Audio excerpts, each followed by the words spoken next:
Welcome to the Orange Twist, your 10-minute shot of insight to shake up your thinking on leadership, culture, and change. Hosted by Giovanna D'Alessio, Master Certified Coach.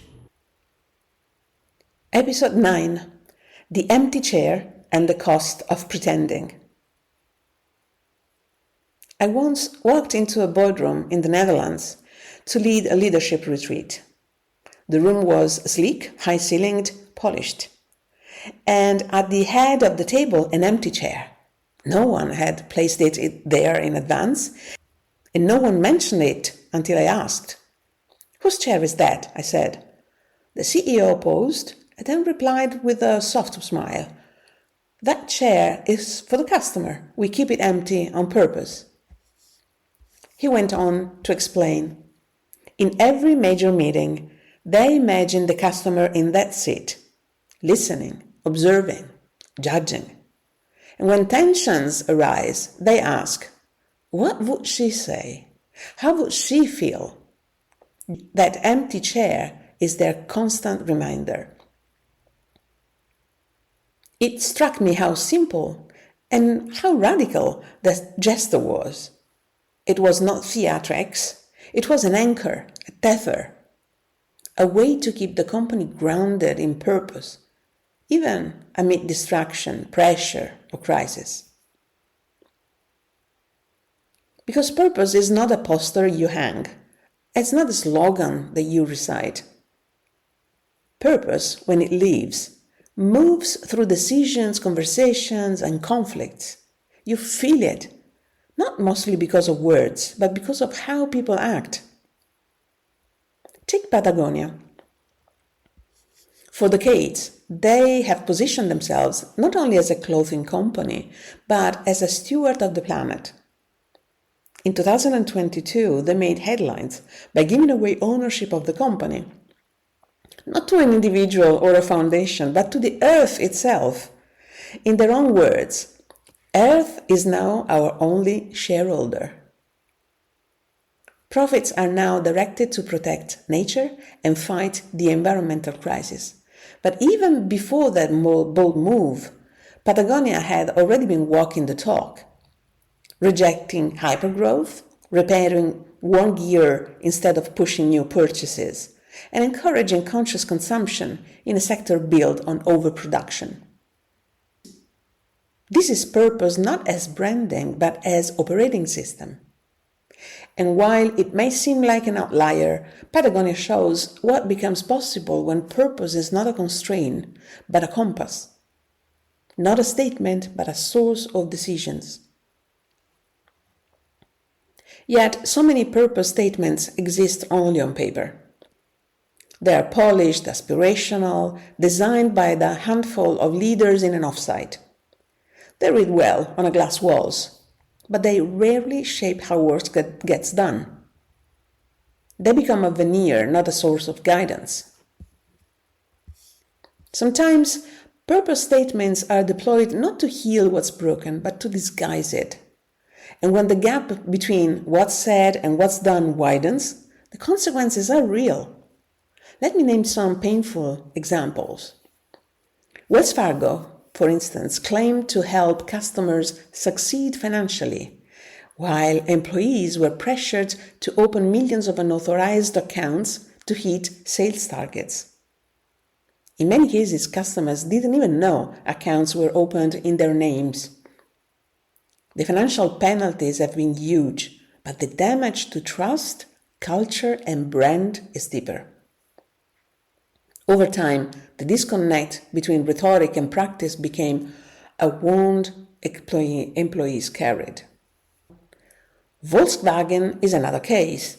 It marketed itself as a champion of clean, responsible, sustainable mobility, yet it secretly equipped millions of diesel vehicles with defeat devices to cheat emission tests.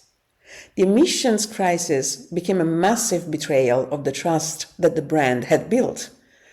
And as details emerged, stakeholders from regulators to communities to employees felt the weight of that betrayal. And the gap between purpose and practice became a global scandal. And in the realm of consulting, McKinsey often frames its purpose as creating enduring positive change in the world.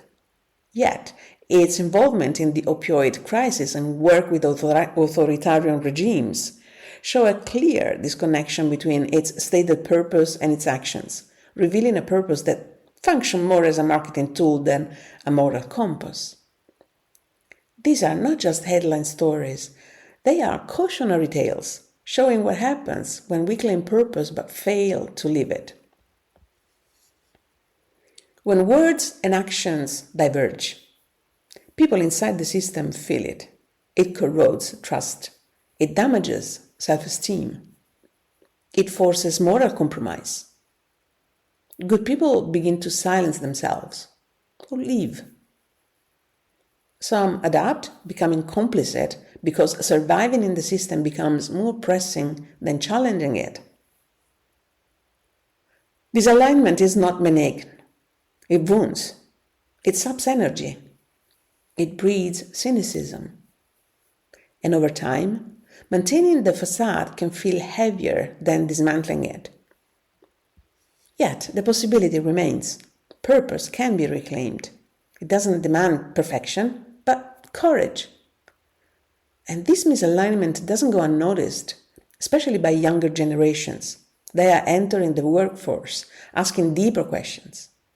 What do we stand for? Who are we serving? What kind of world are we building through our work? For many of them, purpose isn't a nice to have. It's a filter, a condition, a reason to join or to leave.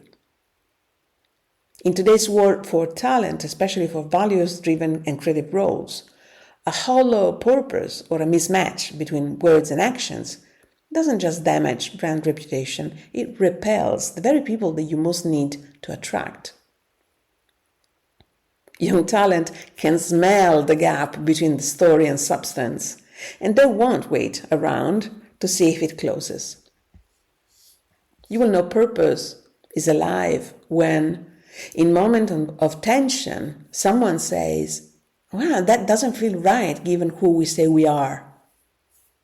A team pushes back, not because they are contrarian, but because something feels off.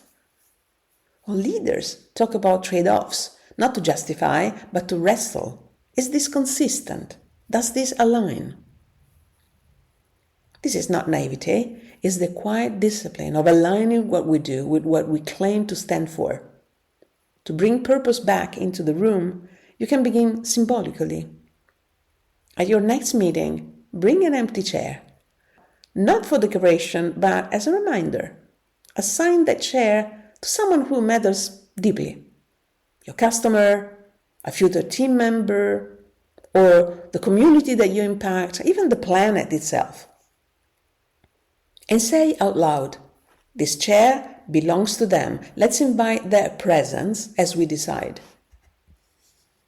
And as discussion unfolds, pause now and then. Ask, what would they think of this idea? Are we honoring them or using them?